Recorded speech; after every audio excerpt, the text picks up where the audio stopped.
Je ne crois pas que le changement climatique et l'effondrement de la biodiversité soient des fatalités. Nous les avons créés, nous pouvons y mettre fin. En modifiant radicalement nos modes de vie et de fonctionnement, nous pouvons inverser la tendance. Nous pouvons construire des sociétés prospères et heureuses en consommant 10 fois moins d'énergie et ainsi sauver le climat et la biodiversité. Force est de constater que ce n'est pas la trajectoire actuelle. Cette bataille semble perdue, c'est qu'elle n'a jamais été tentée. Nous contemplons la dégradation rapide de la situation comme si nous étions impuissants. Nous avions l'excuse d'attendre que les politiques gèrent le problème. Encore récemment, les États ont pris des engagements lors de l'accord de Paris sur le climat. Nous voyons que ces engagements ne sont pas tenus, alors même qu'ils étaient insuffisants pour maintenir le réchauffement en deçà de 2 degrés, et en ce domaine, les discours et les actes semblent déconnectés. L'inaction des gouvernements est révoltante et criminelle. Elle est un triste reflet de la passivité des peuples. L'urgence, néanmoins, est plus tranchante que jamais auparavant. Effondrement des populations d'insectes et d'oiseaux, incendies catastrophiques en Californie, en Grèce, sécheresse en Europe et en Australie, après des cyclones d'une violence inégalée à Saint-Martin, tout cela sur fond de crise migratoire. Nous assistons à la gestation d'une tragédie annoncée dans une forme d'indifférence. La planète est en train de devenir une étuve, nos ressources naturelles s'épuisent, la biodiversité fond comme neige au soleil. Tout cela correspond précisément aux prévisions des décennies passées. Je suis néanmoins abasourdi. C'est en train d'arriver. La crise écologique et le réchauffement climatique sont en cours. Dire que les difficultés connues cette année sont d'infimes prémices des catastrophes incroyablement plus dévastatrices qui se préparent si nous ne changeons rien. C'est l'heure des choix. Cette crise est un tournant pour la civilisation. Si nous prolongeons la dégradation actuelle des conditions de vie sur Terre, tous les pays seront touchés par des pénuries, des épidémies, des violences. La paix et l'humanisme, fragiles et précieux, seront les premières victimes du réchauffement climatique. Le risque est de voir nos sociétés basculer dans la barbarie de la guerre et de ses horreurs. Si nous continuons vers plus 5 degrés, différents experts annoncent des nombres de morts en milliards. Tout ceci peut être évité, doit être évité. L'inaction est aujourd'hui folle ou criminelle. Face à l'aberration, il me reste ma liberté. Le monde devient absurde et suicidaire. Je choisis de ne pas suivre. Je veux créer une vie qui permette la vie. Il est temps que des citoyens ouvrent la voie. Montrons, par nos actes, que la paix nous importe plus que le pouvoir d'achat, que la biodiversité a plus de valeur qu'une nouvelle technologie, que sauver le climat mérite qu'on se passe d'une semaine de vacances sous les tropiques. Refusons d'être complices de la tragédie qui est en cours de gestation. Entrons en résistance climatique. Je décide de transformer ma vie en profondeur pour créer la possibilité d'un futur heureux pour les humains sur Terre.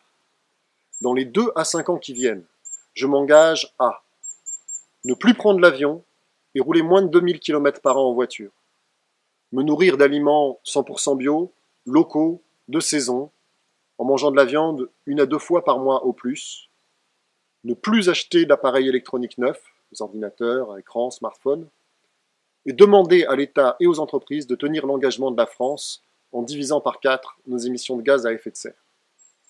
Ces 4 mesures ont été choisies pour leur efficacité. Elles vont me permettre de diviser mon bilan carbone par un facteur 2 à 10. Il n'y a là rien d'exhaustif. Bien d'autres actions seront menées. Depuis longtemps, la France s'est engagée à diviser ses émissions de gaz à effet de serre par 4 avant 2050. C'est le fameux facteur 4.